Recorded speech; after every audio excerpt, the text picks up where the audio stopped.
Hi, people who are just joining.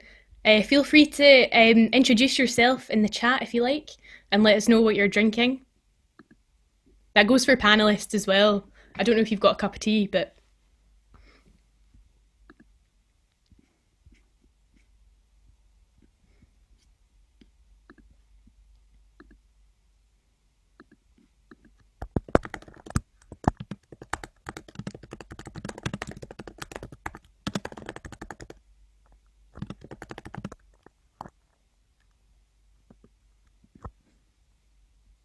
sencha tea, I'm not sure what that is.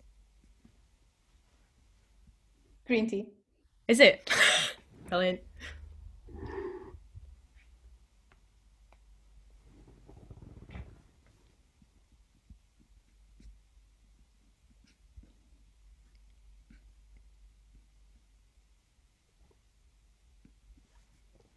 So we'll just give it a couple more minutes, just letting people come in, and then we'll get started.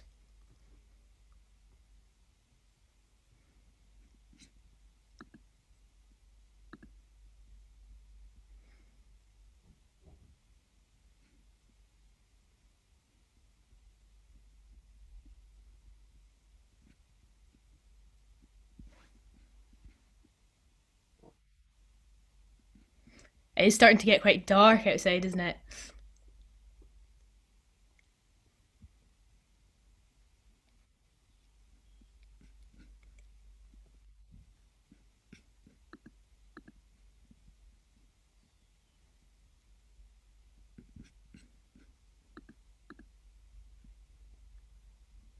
Brilliant. So, just to let you know, we will be recording this event and it'll be available online later on. So, yes, to answer your question.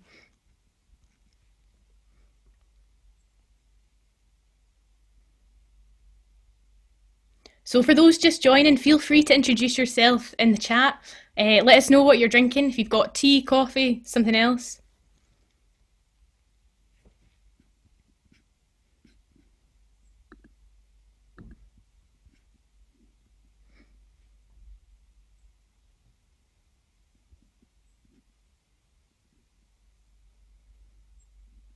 Brilliant. Mulled fruit juice. Is that like mulled wine?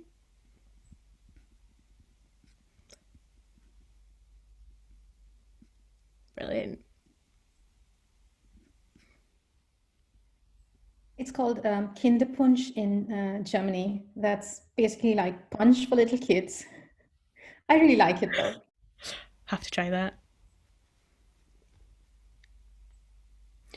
Okay, well, I might just get us started then. So, just to introduce myself, hi everyone, I'm Annie, so I work at the Democratic Society. So, the Democratic Society is one of Europe's leading democracy organisations.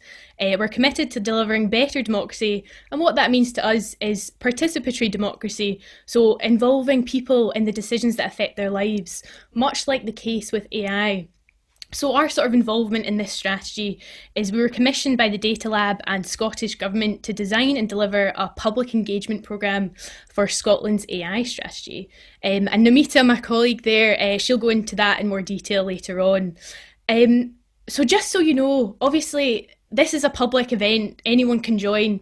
You all might have different levels of understanding about what AI is, and that's absolutely fine. Throughout the event, if there's anything you don't understand, what we'll do is just ask us in the chat, and I'll see if I can send you some resources, or we can try and explain it a little bit better. The session will be recorded, and it'll be available online later on. So just so you know. So what I'm going to do just to kick us off is I'm going to share a video from the Royal Society on what AI is, just to give us a sort of even playing field of our understanding of what AI is. Some of you may know, some of you may not, and that's fine. So I'm just going to screen share this with you now. Can everyone see that okay? Maybe panel speakers giving me thumbs up. Yep. Brilliant.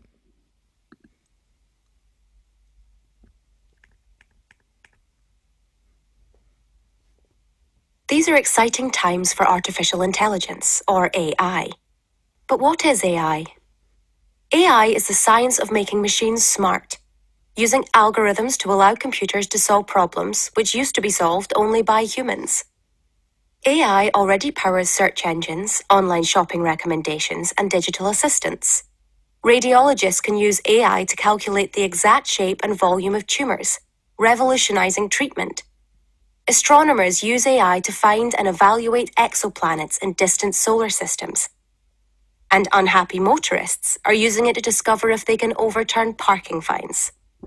The possibilities of AI are endless, from fraud prevention to developing new strategies to address climate change. AI technologies today are brilliant at analyzing vast amounts of data to learn to complete a particular task, a technique called machine learning. But AI is not good at transferring what it's learned from one type of task to another. Learning abstract concepts and one-shot learning, where a general rule is learned from a single experience, the sort of broad intelligence humans excel at. But even without achieving this broad intelligence, AI is raising questions. How might AI affect work? People will still be needed in the workplace, but jobs and roles are likely to change as some tasks become automated and new jobs are created. There is a risk that, at least in the short term, this could increase inequality if some people are disproportionately affected and benefits aren't widely shared across society. And what about social equality and fairness? Bias coming from AI systems, even if unintentional, could disproportionately affect some social groups, influencing anything from job prospects to treatment by the justice system. Technology can play a role in helping to manage bias, but people need to address big questions about how society wants to use AI. Technology with AI at its heart has the power to change the world. The more of us that engage with shaping its development, the more chance we have to ensure a better, fairer future with AI. Okay, so I'm just going to pause that there. Hopefully that gives you a wee bit of an understanding of what AI is, and I'll share that link with you later on. So there's one thing I would like you to answer just before we get started, and I'm just going to screen share this with you now. I'll ask Holly if you could maybe share the link with us in the chat if possible. So this is Slido. What do you currently feel about AI right now? Maybe in Scotland if you're based in Scotland as well. So I'll just ask Holly if that's okay, just to share the link to that in the chat. But the other way to access it is if you go to slido.com, #ScotAI is the code to type in. And what will happen is the things that you type in will automatically pop up on the screen. So this is live. People are filling this in right now.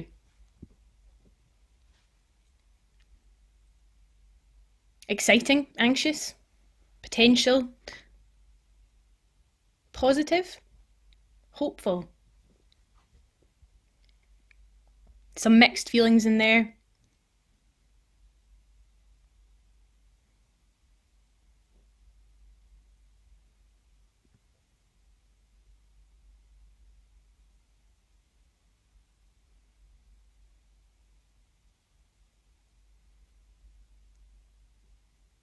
Brilliant. Risky, inspiring, interconnected, opportunity, growing. So we're still learning. So someone's from the US. Brilliant.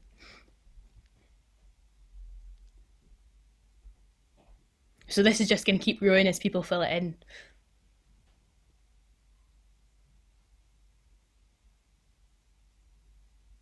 Brilliant. I'll stop it there. But anyway, you can keep typing in if you like. That's absolutely fine. We'll collate this for another time. I'm going to pass you on to my colleague Kelly, who's going to chair the speakers. So Kelly, I'll pass on to you. Brilliant. Thanks so much for opening the event, Annie, and welcome again to everyone that's joined us for the session this afternoon. So my name is Kelly McBride. I work for Democratic Society with Annie and Namita, who you'll be hearing from later, and I'm based in Edinburgh myself. It's brilliant to see so many people in the chat there joining us from across Scotland, the UK, and indeed the world, actually. So you're very welcome, and great to see that lots of you have brought a hot drink as well. I've got my own cup of tea with me. Okay, so hopefully you know why you're here today, and that's to learn about and to hear a little bit more about the development of Scotland's artificial or AI intelligence strategy. We have an excellent panel joining us today, and they're people that have been quite involved with the development of different elements of the strategy and getting all that feed in from the public engagement as well. So I hope you're going to find this event really interesting and informative. And lots of you in advance of the event did submit some questions, so we've made sure that the panelists have had sight of those questions and will be working them into some of their responses, but indeed into the Q&A today. And you're very, very welcome throughout the event to post your questions in the chat and also in the Q&A function if there's anything else that comes up. And that includes anything that you'd like us to clarify as we go along, or if there's any terms or anything that you need us to explain or maybe explain in a slightly different way. I think it's important to say that the strategy is something that is still in development. It's currently planned to be released in March 2021. So do bear that in mind as we're going through the event today. And like Annie said as well, this is a discussion for a public audience. We fully expect to be joined by a broad range of people, some that may be completely new to this topic, but also some that may be working in organisations developing AI or in public services or elsewhere. So for whatever reason you've joined us today, we're just delighted that you could be here and that you're interested in finding out a bit more about how things are developing here in Scotland. So as I said, encourage questions, post as many as you like, it's completely up to you. So today we are going to try and keep our focus on that artificial intelligence strategy, and we'll do our best to keep the discussion on track and as open and accessible as we can. It's probably highly likely that we won't be able to answer or get to all of the questions that might be generated today. And that's probably largely due to time constraints, but do know that we're going to actually collate some of the unanswered questions and resources to be made into an FAQ after this event, and we'll also do a post-event blog post as well. So we'll be listening to what our panel have to say and writing things up afterwards as well. Okay, so who do we have here with us today? So we have four panel speakers who will share with you their work on Scotland's AI strategy and where we are with everything in Scotland. Two of them are from the Scottish Government. So we have Albert King, who is joining us to talk a little bit about the Join the Dots working group. So you'll hear a little bit about some of the working groups that have been brought together in the development of the strategy. We also have John Fotheringham, again from Scottish Government, who's going to talk a little bit about some of the consultation work. And we have Jennifer Russell from Anderson Solutions, who have been convening and working with the working groups. And last but of course not least, we have Namita Cambley, who is my colleague from Democratic Society, who's going to talk a little bit about the public engagement work that's been going on. So we're going to start with Albert King, who is the Chief Data Officer from the Scottish Government and a member of the Join the Dots working group. And Albert's going to be given slightly more time than the others speakers to present, to allow for some of the questions that we know have come through and that we think the Scottish Government are probably best placed to answer. We're then going to hear after Albert from Jennifer Russell about the AI working groups. And then what's going to happen is Jennifer and Albert are going to have a bit of a discussion between themselves that touches again on some of the questions that you've already shared with us when you signed up to the event. And then I'll bring in a few more from the chat as they come up. And depending on how time allows, we'll see how far we can get with them. And as I said, we'll bundle up the rest that we don't get to and see how we can respond to them after the event. So with all that in mind, I'm going to hand over to Albert now, who's going to be our first speaker. You're very welcome, Albert. Thanks. Excuse me. Thanks very much, Kelly. And yeah, great. I was going to say great to be here. Great to be at home still, but great to be speaking to you. So yeah, I'm Chief Data Officer in the Scottish Government. And so what that means is that I'm responsible for policy platforms and capability around data and data-driven innovation here in Scotland. Public sector and also in the wider economy. So I'm kind of accountable in government for the development of the AI strategy. So that's, I guess, the perspective that I've been bringing to my involvement in the development and participation in the working groups. And I wanted to start by, therefore, giving you a bit of a sense of, I guess, where we started out in this journey in terms of what we were the way we were keen to think about the development of the AI strategy. And so to start with that, I just wanted to be clear that it's not going to sit alone and doesn't sit alone in splendid isolation. We've been really, really clear since inception of the process that the strategy is about supporting the delivery of something we call our national performance outcomes. And they're all about creating a successful country where everyone living in Scotland is given the opportunity to prosper through sustainable and inclusive growth. And so that's illustrated in that delightful kind of flower diagram that you see at the center of that slide, with our kind of national outcomes around it that talk about essentially the kind of Scotland that we want to be. And so in doing this, we are placing the citizen at the center of our thinking on AI, and our thinking on the AI strategy. Equally, there are other things going on that government's doing. So, for example, the Mark Logan review of Scotland's technology ecosystem, the actions that are set out in our updated digital strategy for Scotland, and things like Scotland's economic action plan, our strategies around employability, fair work, inward investment, trade, and so forth. And in terms of how we address the world and foster economic development, as well our inward investment plan, which sets out our ambition for Scotland as a leading destination for inward investment aligned to our values as a nation. So that all sounds a little bit technocratic, but I think the important thing to take from this is that these establish many of the foundations that we require for AI in Scotland. So, for example, that tech ecosystem review sets up a thriving, or will set up a thriving digital and data ecosystem with the right skills and with the right opportunities for innovation in Scotland, in our private sector, and to create the companies that can create the kind of solutions we need in AI and applications. Our digital strategy, which we're consulting on just now, will set up our public services likewise. And so we're creating the conditions for success, or many of them, and placing the citizen at the center of what we do around AI. So yeah, so that's I suppose the strategic context I was bringing to this, and the case for action then that we've kind of seen develop through the process is well really clear. And you know, AI is a technology that's coming, whether we like it or not. But equally, we have to acknowledge there are risks around AI. You know, so for example, the risk, and we were hearing about this in the video that we had at the start. You know, potential risk that it entrenches social inequalities or biases. Also risk perhaps that it displaces human agency rather than enhancing it. But equally, it used in ways which are used well in ways that are accountable, that are open and effective. It can really improve decision making. It can enrich our working and personal lives.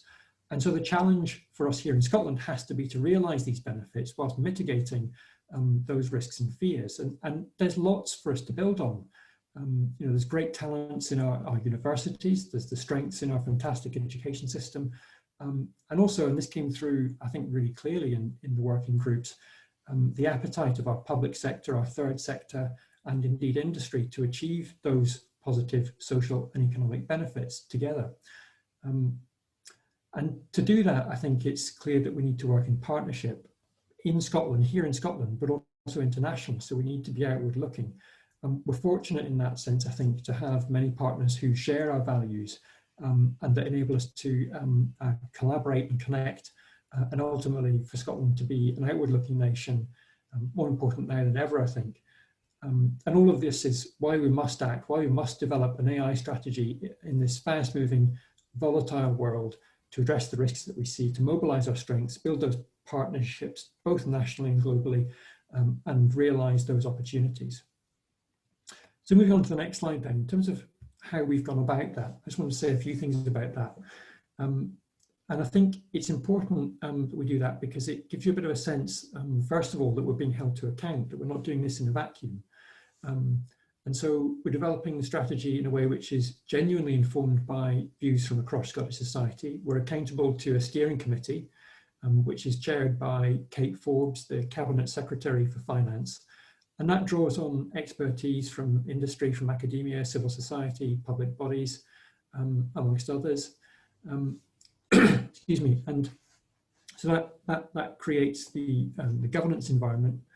And although we've had to adapt in a number of ways in the face of COVID-19, as you might expect, we've also carried out a whole range of consultation and engagement activities. We've drawn together working groups to help us answer that key question, that how does Scotland take advantage of its opportunities and strengths and mitigate risks and fears around AI? And we'll hear more from Jennifer, John and Namita about those activities later on the agenda.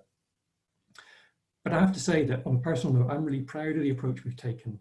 the breadth of views and evidence that it's enabled us to gather, and the level of engagement we've had through all of those has been fantastic. And it's really about trying to get us to what kind of AI we want here in Scotland. And that's where the AI strategy in particular needs to be clear and enable us to get ultimately to that outcome.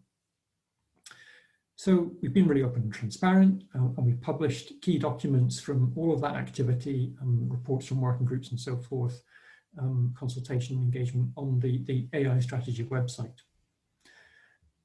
In terms of the kind of messages and what we're hearing through that, I'll run through some of the themes. And to be clear, as Kelly was saying, we're not launching the AI strategy until March next year. So this is just kind of giving you a sense, I guess, of what we're seeing coming through in some of that evidence.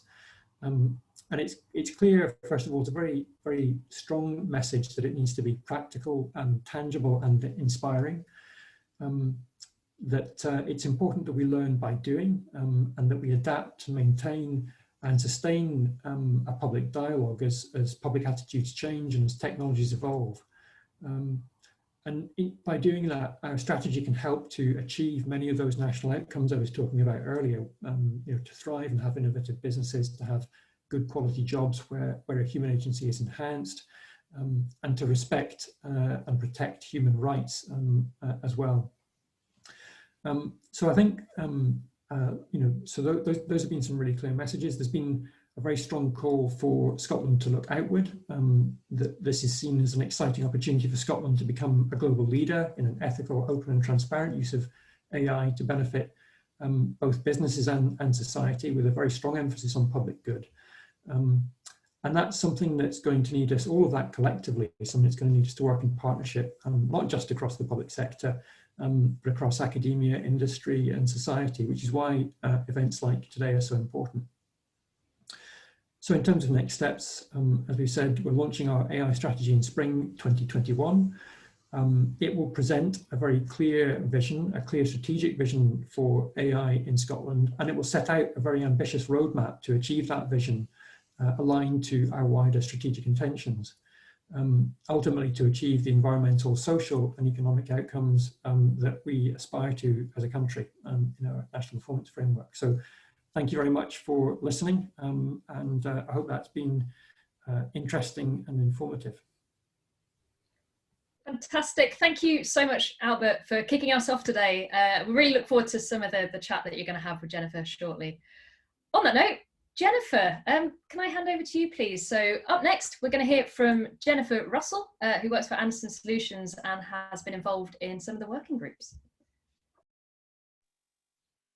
Thank you, Kelly, and thank you, Albert. So I'm here to talk about the facilitation work that Anderson Solutions was commissioned by the Data Lab to do with the steering committee and the working groups, with a particular focus in this presentation on how we came to form the working groups and the process that we've gone through with that. Facilitators were myself and a colleague, Alistair Wilson of Waverley Consultants, so I'll be happy to answer any questions that I can at the end. So Albert's already introduced the process to you. This is where we were working. So we started with one-to-one interviews with each member of the committee, and that led into two, while we still could, face-to-face workshops with the steering committee. And these activities explored the perspectives on AI, different areas of interest, the strategy, and a desired direction of travel. And those outputs all fed into the scoping document produced by the Scottish Government at the beginning of this process. And that scoping document fed into other work, including the working group process.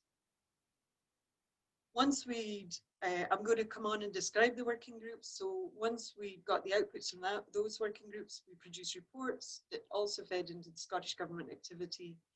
And ultimately, we are continuing to work as facilitators with the steering committee. So we're halfway down that column of activity. In the next few slides, I'm going to speak specifically about the working group process and how the focus of each working group was decided. What I found during the early discussions about AI, and I'm not here as an AI expert, is that the scope of the conversation was vast and could head off in many directions. I think the video that was shared at the beginning of this spoke about the possibilities being endless. And that can be challenging for facilitating discussion as you're trying to move towards conclusions and ideas. So we developed this diagram to try to encapsulate key areas of focus and the interdependency between different factors. So the dark blue boxes here form a diamond at the center. Governance issues at the top around policy, ethics, and regulation are all seen as important. At the bottom, we have the resources required. We need new skills. AI is nothing without data, and of course, all of this needs investment. On the horizontal, we have AI development and AI adoption. And around the centre, we have a configuration that demonstrates Scotland's not going to be working in AI in isolation. Global providers and buyers of AI will inevitably hopefully be influenced by what happens in Scotland. So this is the diagram that appeared in the scoping document. And one of the criticisms, well, in fact, there were a couple of criticisms of this document initially, was that the individual is not visible enough, only referenced on the side of adoption, and that there's actually quite a false division between AI development and AI adoption. With AI, it's often not a clearly defined supplier-buyer relationship with both working in partnership. However, when it came to ambition, if that's showing, sorry, I think I'm just being blocked by some things. However, when it came to ambition, what was clear was that everyone agreed that all of this is really about increasing adoption of AI technologies, as Albert's already said, and doing so across a wide range of organisations for the benefit of Scotland and its residents. So success of the strategy in the early discussions with the steering committee was very much about what happens here on the right-hand side, albeit as we've gone through the process with an increasing caveats around appropriate adoption. So this diagram contributed to discussion on how to focus the working groups. So we ended up with one working group looking at ethics and regulation, one on data, one on skills, and one on AI development. And then a fifth working group, which aimed to focus on making sure we didn't end up with independent silos of thinking and activity within the strategy. And so joining the dots, taking into consideration the wider UK and international perspectives as well. So here are the formal names of the working groups. So ethical and regulatory frameworks, data infrastructure, skills and knowledge. I would just highlight here that the distinction between skills and knowledge became increasingly important as we went through this process, that there is definitely a need for general public awareness around AI technologies, and awareness amongst chief executives, people who run organisations across Scotland. So skills and knowledge began to separate as we went through the process. Developing AI and AI-enabled products and services, and of course joining the dots. Due to the pandemic, what was intended to be face-to-face workshops ended up online, and we worked with each working group across 3 two-hour workshops. The first workshop used the ecosystem model to explore strengths and weaknesses and to ensure everyone could work comfortably with all the online tools that we were having to introduce to everyone. The second workshop focused on what is required for success in each working group and on generating ideas for action. In this workshop, we used pre-workshop questions that working group members submitted their answers to in advance, and that helped generate content that made the workshops, although they were only 2 hours, they were incredibly productive spaces, we found anyway. And in that questions that we asked in advance of workshop 2, we invited people to think about the current context, so about the features of success as we build back from COVID-19. So really trying to place the discussions in today's context. The output from the second workshop was combined into a single online visualization that was used in the third workshop. The idea of doing that was so that working groups could see what other working groups were discussing. So again, trying to reduce that sense of isolation and trying to increase joined up ideas.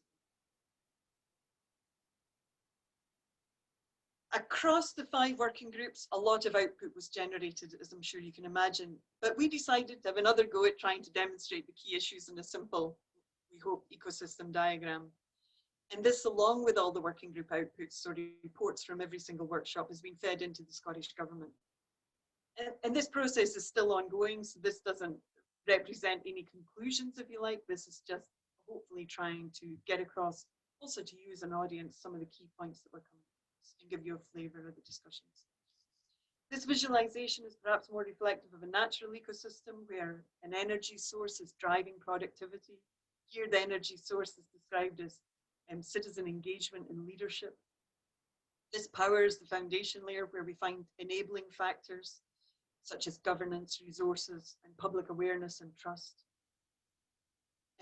Again, public awareness reflecting that distinction between skills and knowledge within widespread knowledge within the population. We also had very interesting discussions around the meaning of trust, which I couldn't possibly kind of paraphrase here, but I think, you know, what do we mean by trust? We don't want anyone to under-trust, we don't want anyone to over-trust AI, and these are big discussions globally. So that was really interesting and good to be a part of.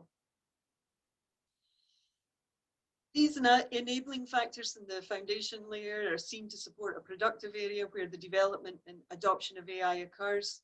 This is envisaged as a dynamic, collaborative, innovative space and environment with people from across Scotland working together and with others. One point that was repeated often is that Scotland already has a long history of academic excellence in AI, and that's a fantastic position to be able to build on. And as a relatively small country, we should be able to create this type of collaborative and exciting environment. And then the final layer on the right is the desired value, some of the values that were raised in the working groups that people want to see created. So more high value jobs, economic growth, increased equality and non-discrimination. And greater control over the direction and impact of this digital era that we're all in already.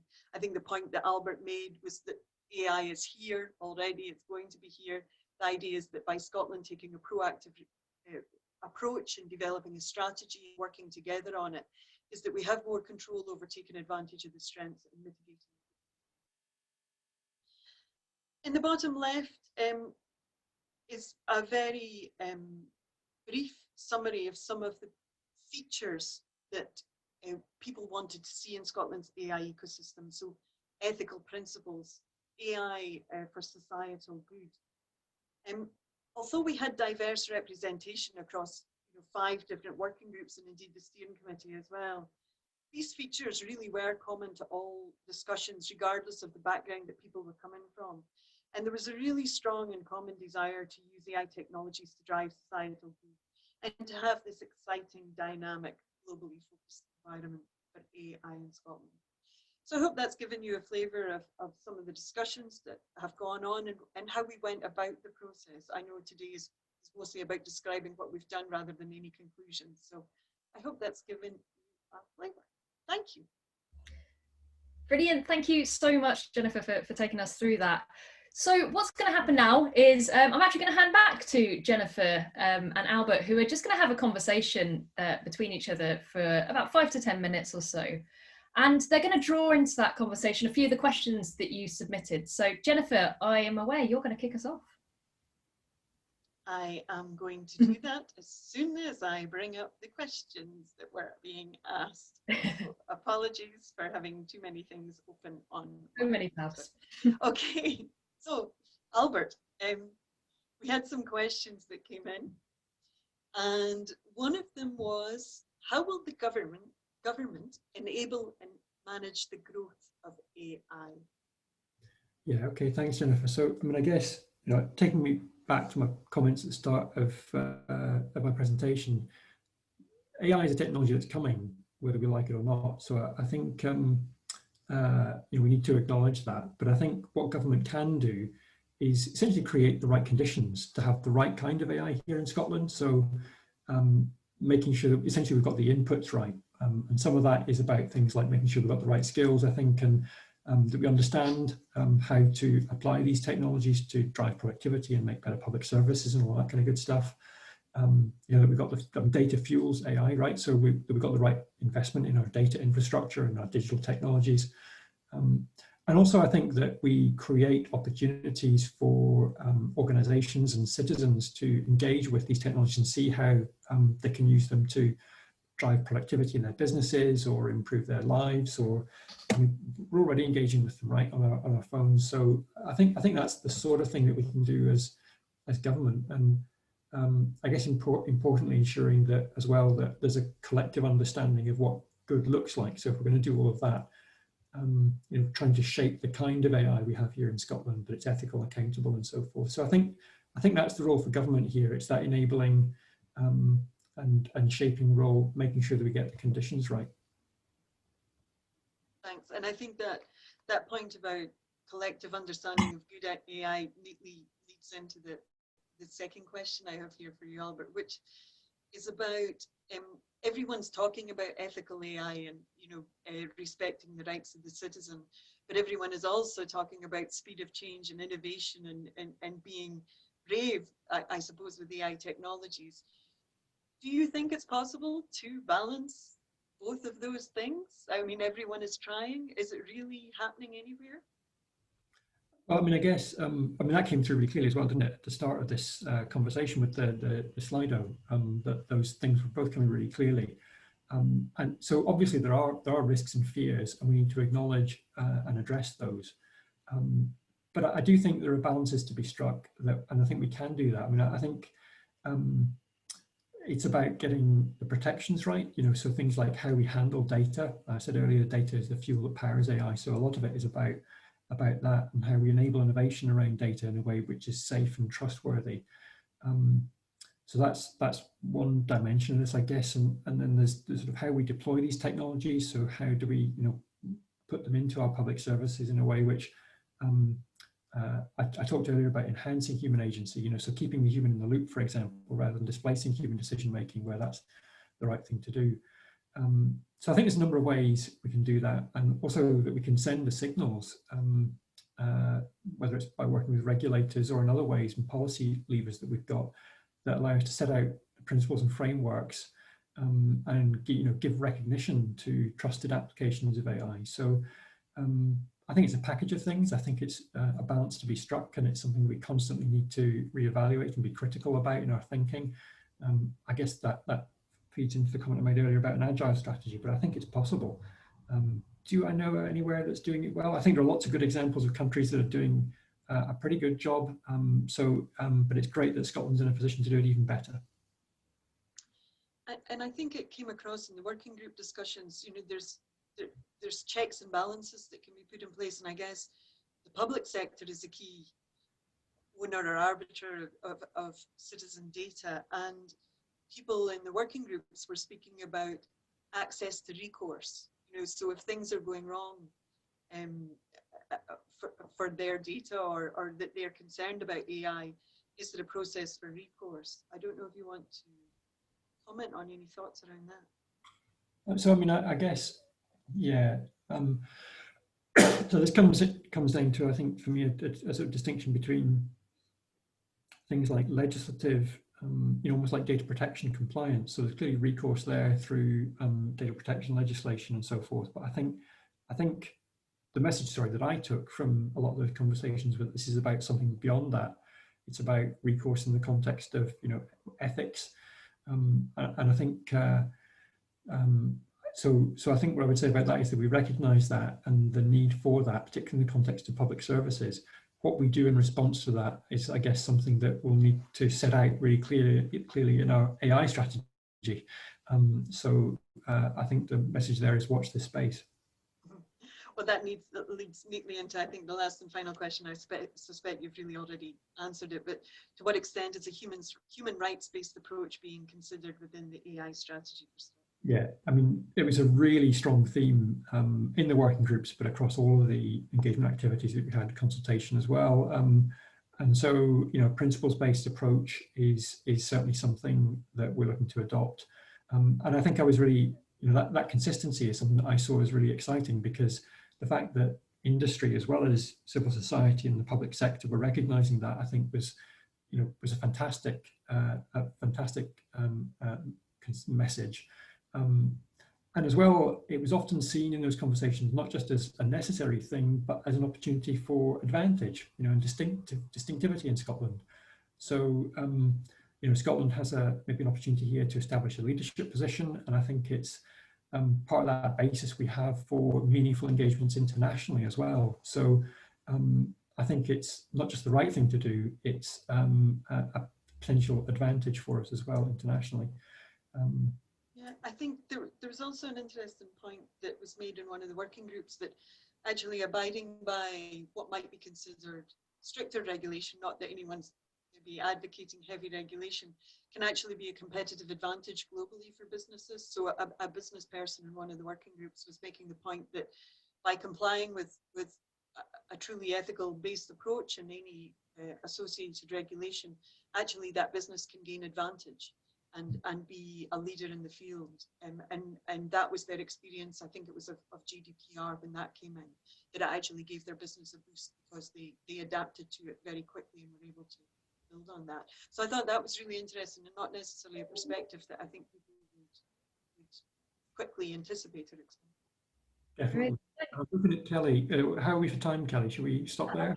Just about to jump in actually and bring in a couple of things that have come up in the Q&A just to touch on before we move on to the next presentation. So we've talked there about, well, you've talked a bit about human rights and things like that, but someone said that they saw noted in one of the slides an increase in equality and non-discrimination as a value output of the strategy. So just want to touch on that quickly. The comment goes on to say, as we all know, technology is not inherently unbiased, so this will not happen on its own. Are there specific policy and regulation strategies that will be in place to present that bias and improve transparency?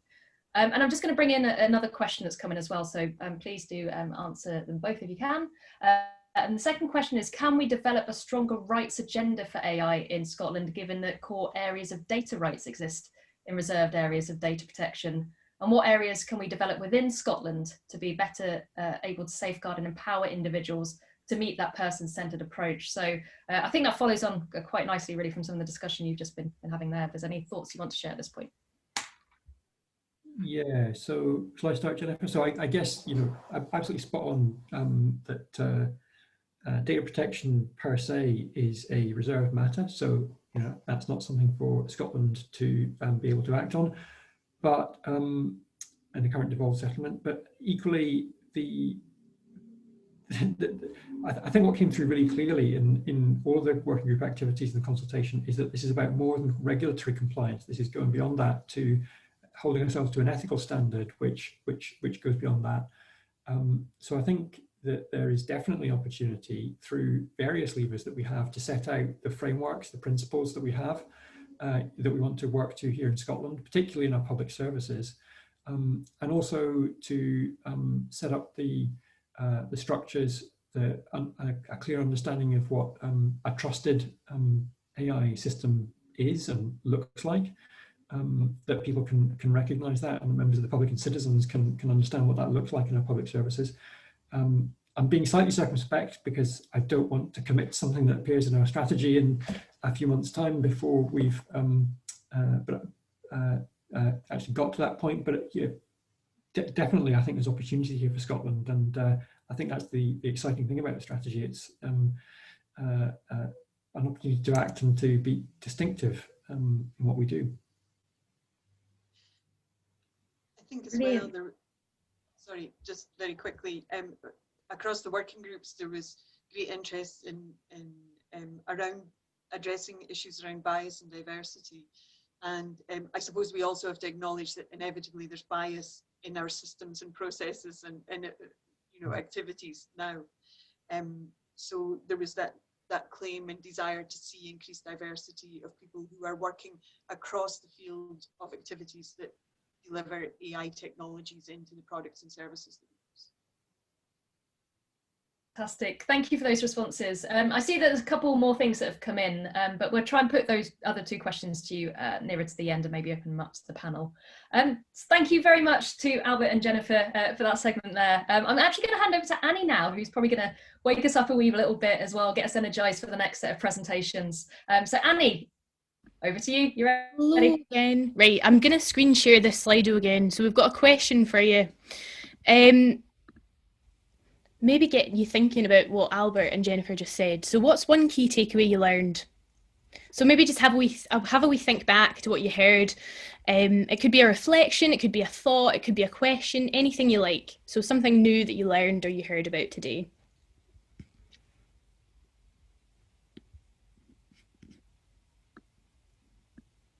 I think Holly shared it in the chat. Yeah, yes, there's a link in the chat.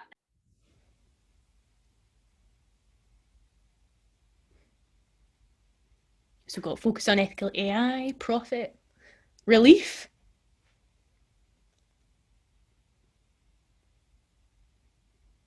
Brilliant. Distinctiveness, importance of ethics. A lot to be done. Yep.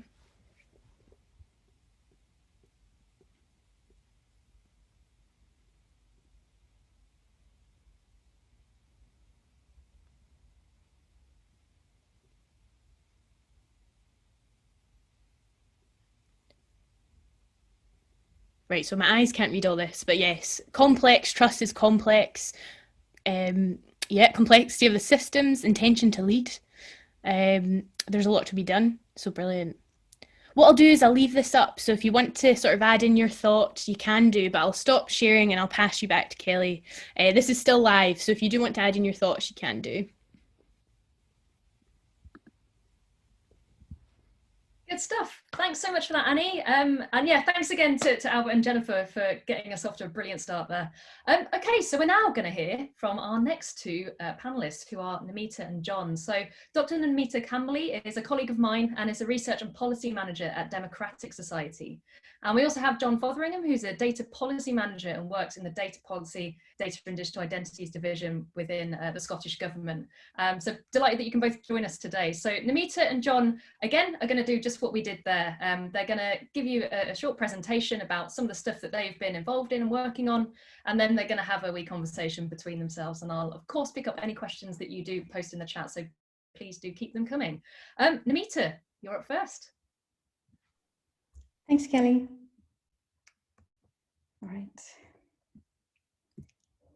So, the year is 1984, when Skynet, a revolutionary artificial intelligence system, decides that all humans are a threat to humanity and should be exterminated by a cyborg named the Terminator, no less.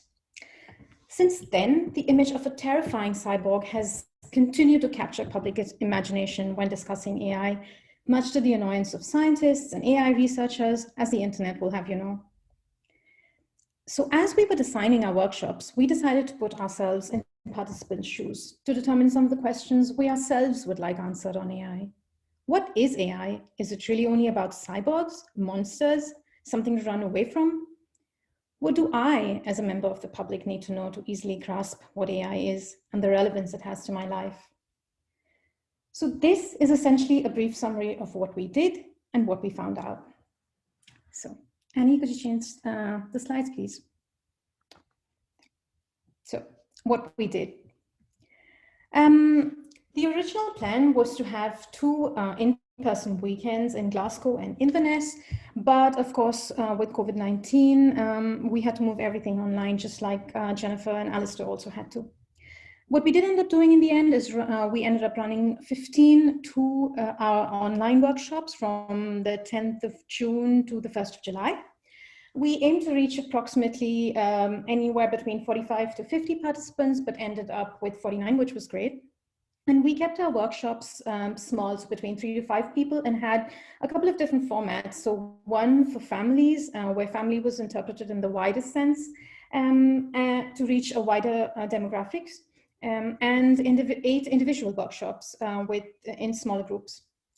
So the reason for having these two formats was that with families, we could then reach a more diverse audience, and which we did, because the youngest participant then ended up being 12 years of age. We shaped our workshops in a way so as to accommodate a range of different views and abilities and understanding of AI, because we did not expect everyone to have an equal understanding of AI, because we didn't either. So we focused on workshops.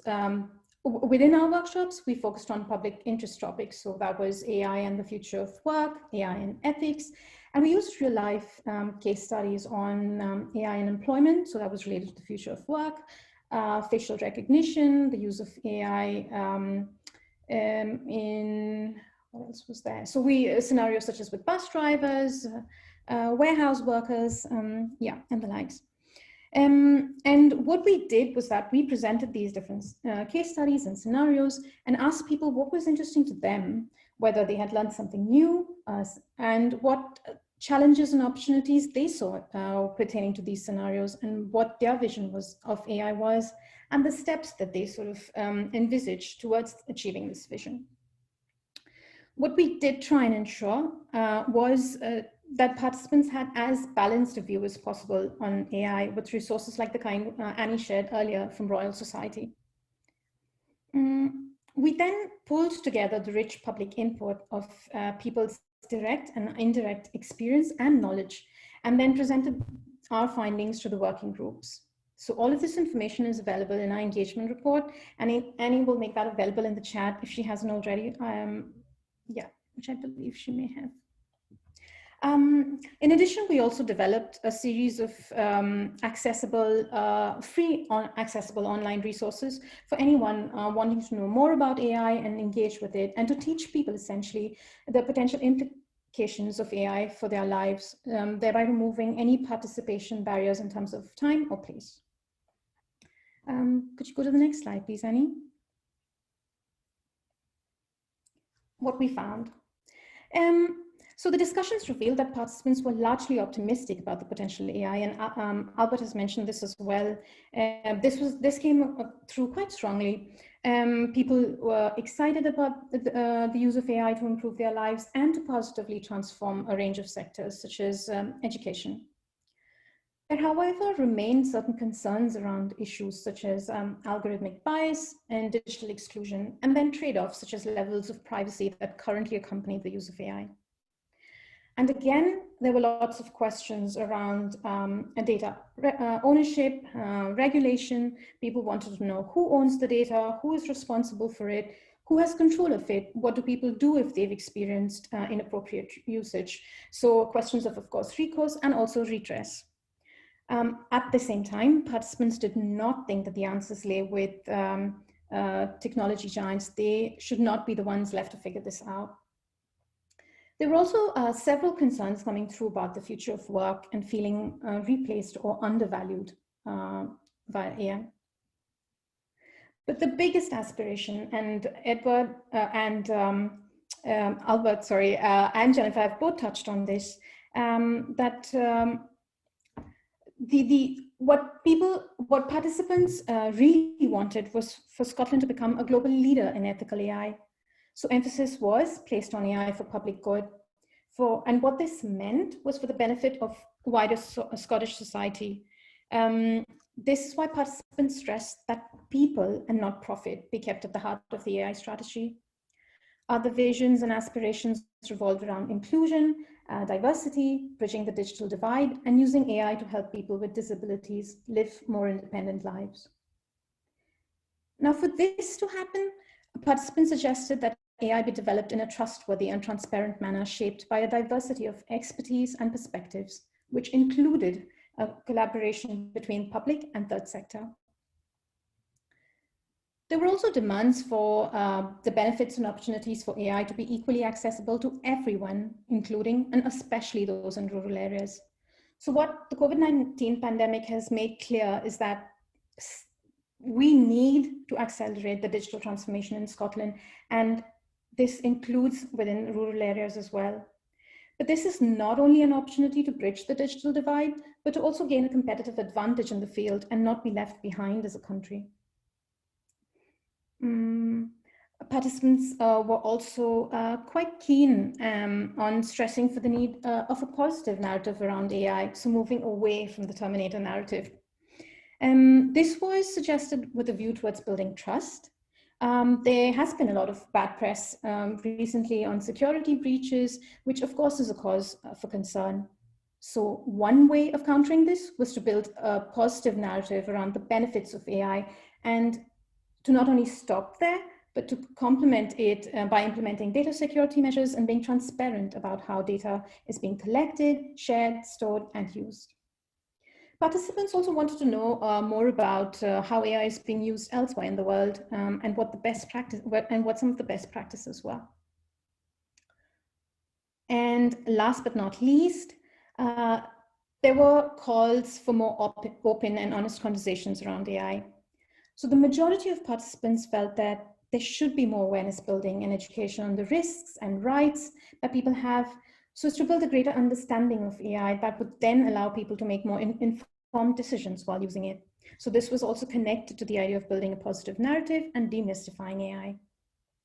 So this is something that also came through in our post-workshop feedback.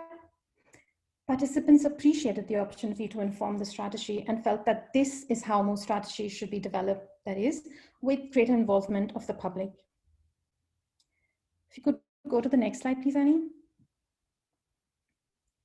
So I'd just like to leave you with this quote, which reflects on the value that quite a few of the participants got out of the workshop and how this influenced their own understanding of AI as well.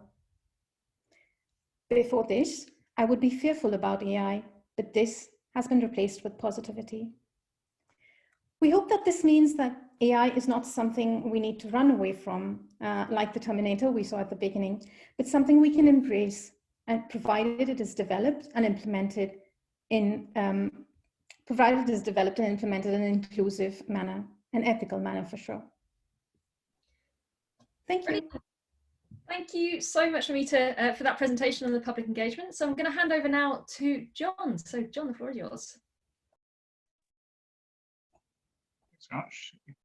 Hello, folks. Thanks for inviting me along to speak today about the public consultation that was ran back earlier this year as part of the process to develop the strategy. It's been an interesting exercise, and it's lovely to share some of the key outputs from it with you. If we could move to the next slide, please. So, as trailed, we've carried out 3 core sets of activities as part of the strategy development process. I'm going to focus on public consultation and the production of the consultation report.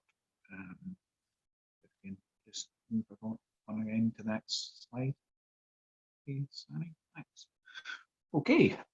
Well, the root of the word consultation is a Latin verb consulere, which means to seek advice or counsel. And the foundation of the conversation that is had in the public consultation was the strategy scoping document, which was published way back in late January, the AI the Possible.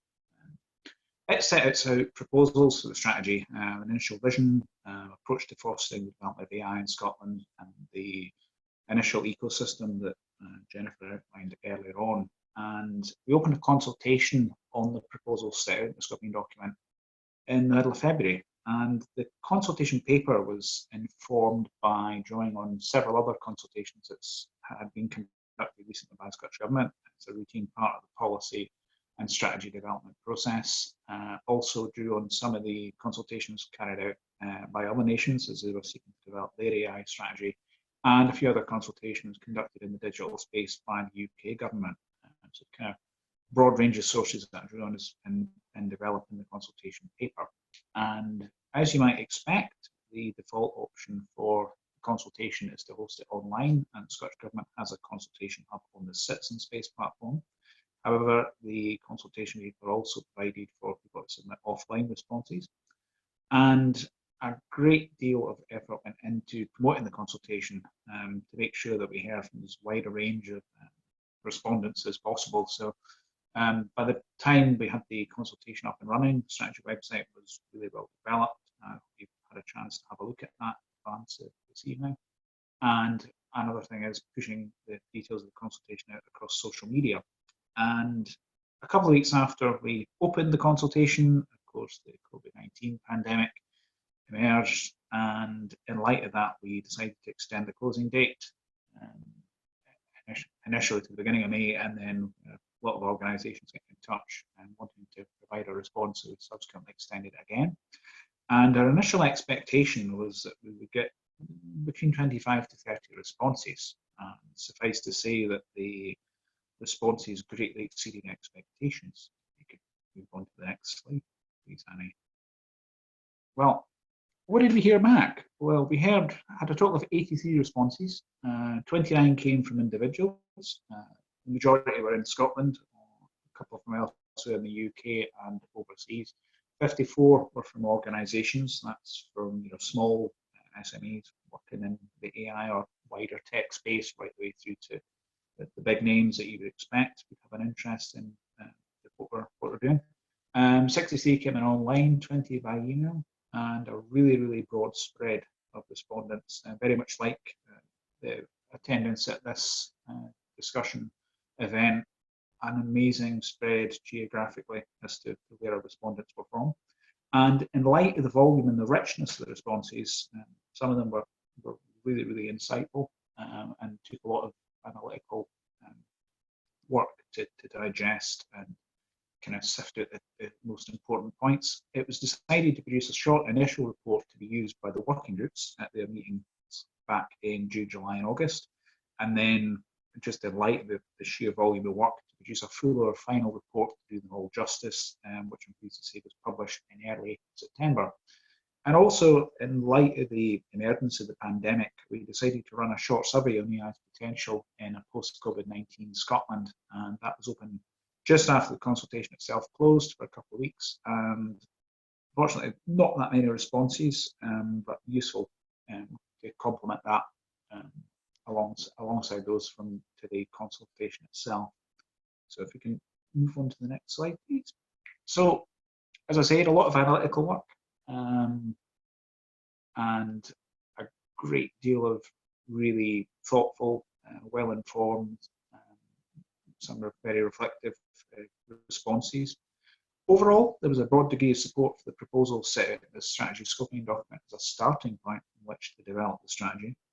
And the top 5 issues that emerged were ethics, the need for the strategy to have people focus on people-centeredness, skills, and I would add to that awareness of AI, the value of examples, case studies of AIs being developed and adopted and used for good, and dialogue. And by that I would mean public engagement. There was a strong sense from the responses that people wanted to see the consultation as the opening of an ongoing conversation about AI in Scotland and what it might mean, how it can best be harnessed, and that there's a very clear appetite for that. And as I said, the final report of the consultation was published in early September, and that's available on the strategy website. From the top 5 issues, ethics was very much the preeminent one. The importance of an ethical framework was a resounding issue that many respondents raised. And there were others as well, so we're seeking to draw on all the kind of findings from the consultation as we move forward to develop the strategy. And I'd just like to conclude by providing some links where you can find the scoping document itself. It's an awful long time ago since that was published, and got a flavour of the consultation paper. You can access the overview of the responses to the consultation and key outputs on the Citizen Page platform, and you can also access a wee overview and an article on the strategy website, as well as the report itself. So thanks very much for inviting me to speak about what was, for me, a very enjoyable and insightful exercise. Brilliant. Thank you so much, John, for your presentation there. So what we're going to do now is I'm going to hand back quite swiftly to Namita and John, who are going to ask each other a couple of questions. So Namita, I believe you're going to kick us off. Yep. All right. So, John, what role will AI play in Scottish healthcare? And what role will AI play in the energy transition? Thanks very much, Namita. Well, first of all, you're not the only person who's interested in what role AI might play in healthcare. There's a meeting tomorrow, which a few of my colleagues are attending, aimed around AI in healthcare and innovation space. And several hundred people attending it across Scotland and beyond. Turning to the strategy development process, we recognise from the outset Scotland's got a lot of strengths in AI, and amongst those is a great deal of potential to apply AI in healthcare settings. And in light of that, we were keen to secure representation from the healthcare sphere on both the Strategy Steering Committee and in relevant working groups. And one of the members of the steering committee is the director of the iCare Consortium, the Industrial Centre for AI Research and Digital Diagnostics. And I believe as part of the, earlier on the process, he recorded a video which is available on the strategy website, and several of Scotland's universities are involved in that, along with a range of commercial partners. There's scope to harness AI in various areas within healthcare, such as analysing, this is perhaps the most well known, is to analyse clinical images as part of the identification and diagnosis of disease, for instance, reading scans, radiology, CT scans, mammograms, etc. And there's quite a few projects being either undertaken or underway exploring that. So there's a lot on, and what I would also say is that the AI in healthcare should be seen as an augmentation. It can't replace the clinical judgment, but it could in time prove to be a very useful tool, and it offers tremendous potential. And as you say, it also offers real promise to be used in helping with the energy transition, and there's scope to use it in energy management, generation, power distribution, energy storage, also as renewables come more and more online, and the much vaunted smart grids that we've kind of heard about. And in fact, last autumn, the Scottish Government launched AI for Good challenge run in partnership with Scottish Enterprise, which was saw 6 companies receive a total of just under £200,000 in funding to develop concepts to use AI to help tackle the climate emergency. Some of those projects touch on energy. So there's a lot of potential. All right. The next question was, how will government engage and adopt with AI innovation from industry leaders in this field? I think, again... Yeah, go ahead. We've been keen from the outset to have people who are at the cutting edge of AI involved with the strategy development process. And as Jennifer said, one of the working groups was kind of focused on AI development and adoption. And I think government, there will be scope to adopt it. So kind of we'll look to draw on the kind of contacts and networks we've made as part of the development process and see where we go with that. We already have an informal AI network within the Scottish Government, which we plan to reinvigorate as we progress the development of the strategy. Some of the areas where AI could be applied, there's the areas that we just discussed, health and energy, tackling the climate emergency, our own internal processes, and there's others, probably some of them would be quite obscure. If you think about it, there's definitely potential there. In terms of, I mentioned there, we have a loose AI network within Scottish Government. There's also kind of AI-related learning available, provided with Scottish colleagues in Scottish Digital Academy, and there's also the UK Government Digital Service. They provide some courses for that as well. And go back to the findings from the consultation, there's a clear interest in kind of raising awareness and understanding of AI across the piece. So we would look for kind of, as depending on what comes out of that, we would look to draw on as part of our own internal work. Thanks, John. Maxine, I see that you've asked a question about upskilling, and that was going to be my next question to John, in fact. How are you ensuring that the skill set well, here this question says your employees, but you can talk about the workforce, remains high enough to allow Scotland to leverage the full capabilities of AI? I think one of the things that's came out from all the activities done so far is there's probably a need for what I would call a continuum of skills and awareness raising for AI, from kind of basic awareness so people understand what AI is, how they might already be using it, and what it means, kind of rights and responsibilities that other speakers have touched on. I've often thought of that as almost like a citizen AI awareness, right through to subject matter expert, which is probably covered from masters and other postgraduate study at university. So I would say it as a continuum from the MOOCs right through to masters. There's a lot there that needs to be kind of developed, and we've got some really good strengths to build on as we seek to do that. Absolutely, and I'll just quickly add that that is something that came through, from the participants as well, that the government should start early, maybe as early as primary school curriculum as well. So yeah, thanks for that. That's great. Thanks very much.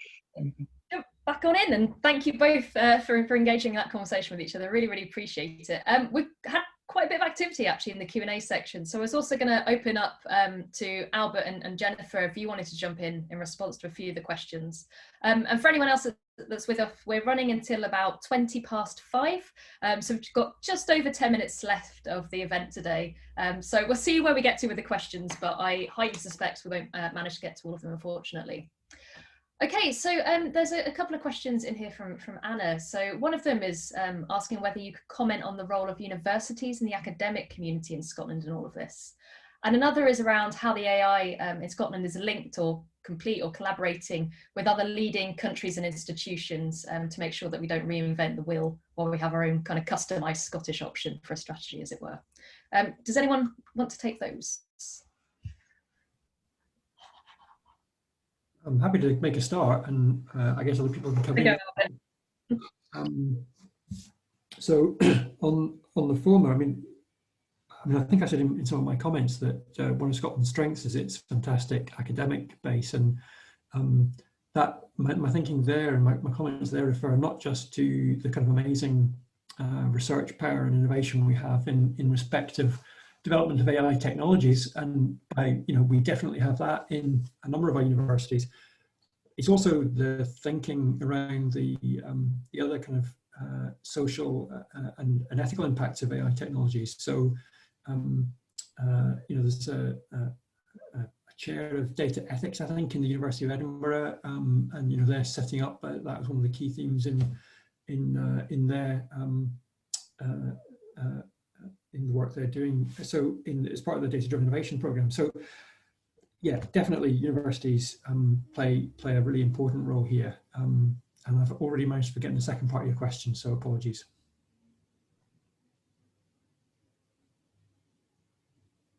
Hi there. No, that's okay. So it was about whether AI in Scotland, if it's linked to, if it's kind of competing or collaborating with other leading countries and institutions to make sure that we're not reinventing the wheel, essentially. Yeah, and I mean, others may want to come in on this as well, but the working groups, for example, we had participation from people from across not just Scotland but from across the UK. We've had consultation responses from actually from all around the world, as it happens. So that that kind of input has come through really strongly, and we've also been very actively engaging with international bodies as well. So World Economic Forum and other governments that sort of share our values, the EU and other governments, not just in Europe, but around the world. So we're absolutely keen to learn from what's out there. And as I said earlier, I think there's an opportunity to learn from what's good and be even better. So I guess that's where I'm seeking to position us. Yeah, certainly. And, I know we've touched on a few examples, but do you think, and again, this is to everyone, if there are any areas of AI expertise in which Scotland is recognised as perhaps being distinctive or genuinely world leading at the moment? That was one of the questions that came through. So others can jump in. I think I think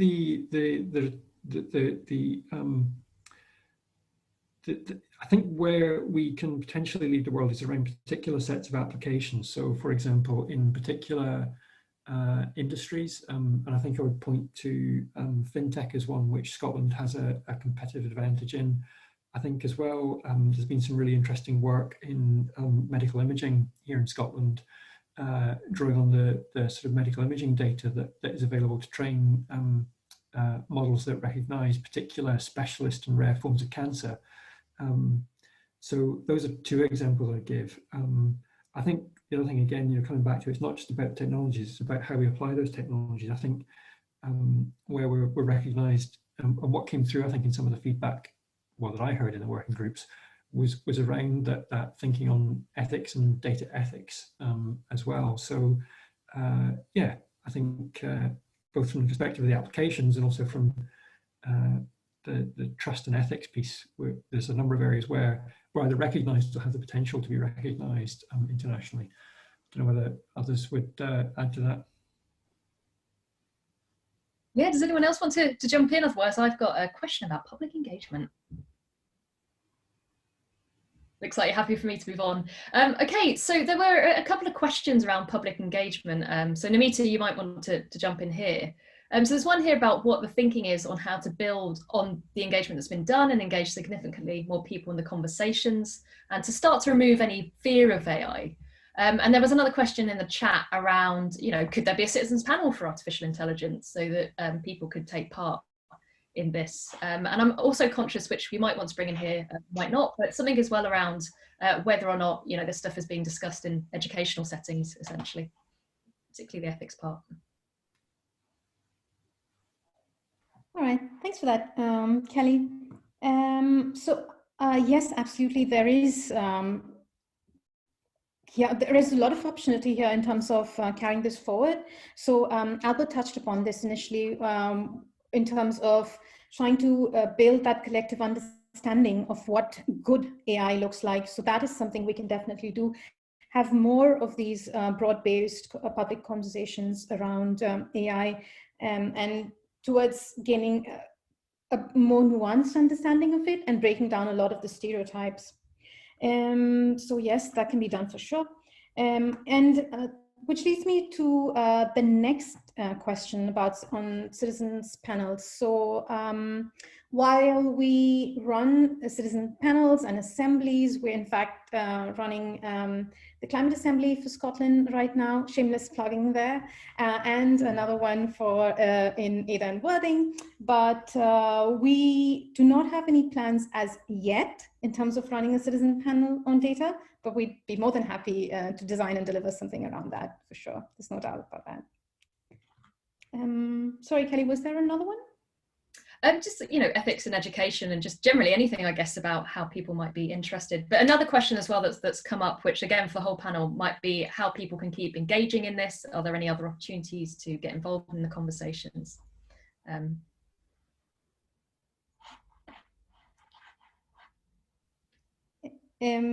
might just take that one as part of public engagement as well. So what we did do was have conversation packs for people to be able to have conversations about such topics, including AI. And we created resources for schools to be able to use AI and for young people to engage with AI.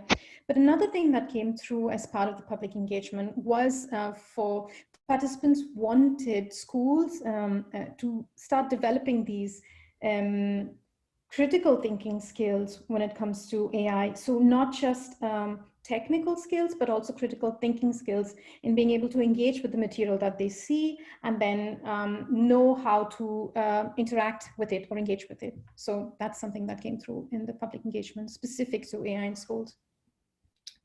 Brilliant, thanks so much. I'm really conscious of time. There's been quite a lot more activity as we expected in the chat. So I'm just going to air a few of the things, but I don't think we'll have the time to answer them today. So there was a big comment there in the Q&A around kind of putting citizens at the center of this. Who is AI for? Talking about the, I guess, tension a bit that you can have between that kind of inward investment and tech and some of the kind of more human symbols that you might want to see when you're talking about putting citizens at the center. Who is artificial intelligence for? There's a comment about, how can thinking about the access of artificial intelligence for those who can afford versus those who cannot. COVID's exposed inequality chasms and some of that access, so that's important to think about. There's also questions around how does strategy and strategic policy impact business? How can AI be used for Scotland's cultural heritage? That's quite an interesting one. If you're interested in working in artificial intelligence, is there a Scottish fund dedicated to supporting any startups or any other activities? So quite a mix of stuff coming up there. I'm sure we're going to bundle them all up and find a way to respond to them, as we mentioned at the beginning, and we're going to do a post-event blog post. But I just wanted to check if anyone just wanted to share just a closing words. Otherwise, I'll tell you where you can go to find out more information about the strategy and what might be happening next. Okay, I think the best thing to do is to probably tell you where to go for more information. Always a good starting point. So I think the best place to go right now, immediately, well, not immediately right now, but I mean, if you want to check stuff up in the next wee while, is to the website for the strategy, which is scotlandaistrategy.com. And I'm sure someone will very helpfully post it in the chat for you there. It is packed full of resources which are free, which you can download, including resources for schools and educational settings if you want to go out and have conversations in communities. There's also the reports that have been mentioned throughout the presentations today, as well as a series of blogs and videos, and of course, really importantly, details about the development of Scotland's IA strategy and who is involved. And that website is going to continue to be updated with relevant information. You can also sign up to a mailing list if you want to get those updates in your inbox, and follow on Twitter, on YouTube, on Facebook and LinkedIn, all the good social media. And you can also post, there's also going to be the post-event blog, which of course will go up there and on the DemSoc website as well.